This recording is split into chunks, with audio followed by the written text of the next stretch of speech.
স্বাধীনতা দিৱসৰ এই পবিত্ৰ দিনত সমূহ অসমবাসী ৰাইজলৈ মই শুভেচ্ছা জনাইছোঁ।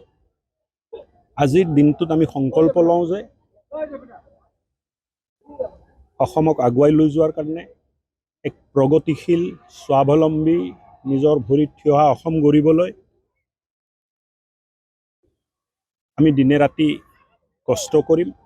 আমাৰ পূৰ্বপুৰুষসকলে যিটো কষ্ট আৰু ত্যাগ স্বীকাৰ কৰিছিল, দেশ মাতৃক স্বাধীন কৰাৰ কাৰণে বলিদান দিছিল, দেশ স্বাধীন হ'ল। এতিয়া সমূহ অসমবাসীৰ দায়িত্ব, সমূহ ভাৰতবাসীৰ দায়িত্ব যে আমি একবদ্ধ হৈ ত্যাগ আৰু তপস্যাৰে এই দেশখনক মহান কৰিম আৰু অসমক অসমীক আমি ভাৰতৰ শ্ৰেষ্ঠ 5টা ৰাজ্যত স্থান দিয়াম। ইমান ভাল পৰিৱেশ এটা, স্বাধীনতা দিৱসৰ পবিত্ৰ দিন, আমাৰ পূৰ্বপুৰুষসকলে ত্যাগ বলিদান দি এই স্বাধীনতাটো আনি দিলে। আজিৰ দিনটো আমি তেখেতসকলক স্মৰণ কৰিব লাগে, শ্ৰদ্ধা জ্ঞাপন কৰিব লাগে, কৃতজ্ঞতা জ্ঞাপন কৰিব লাগে। এই দিনত আৰু বেলেগ কথা পাতাৰ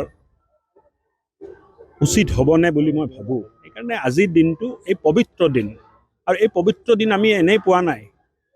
আমাৰ পূৰ্বপুৰুষসকলে বহুত বলিদান দিলে, আত্মবলিদান দিলে। তাৰ পিছত হাজাৰ হাজাৰ লাখ লাখ লোকৰ প্ৰাণ বলিদানৰ পিছত এই দিন আমি চাবলৈ পাইছোঁ। এই একতাৰ জৰিয়তে এই স্বাধীনতাক আমি অক্ষুণ্ণ কৰি ৰাখিম আৰু অসমীক আগুৱাই লৈ যোৱাৰ কাৰণে দিনে নিশাই আমি কষ্ট কৰিম। আহক, তেখেতেও আহক।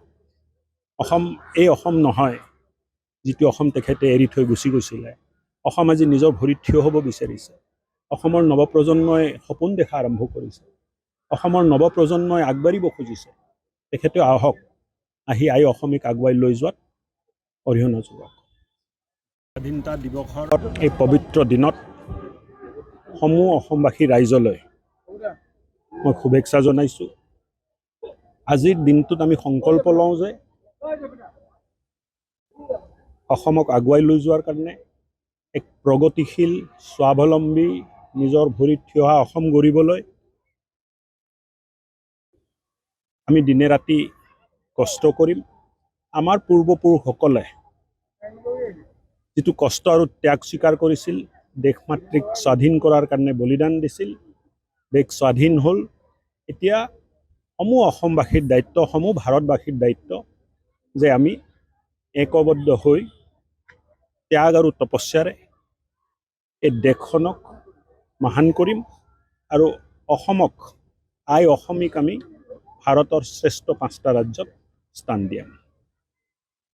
যিকোনো খবৰৰ বাবে যোগাযোগ কৰক 7099017330 আৰু 7099017110 নম্বৰত।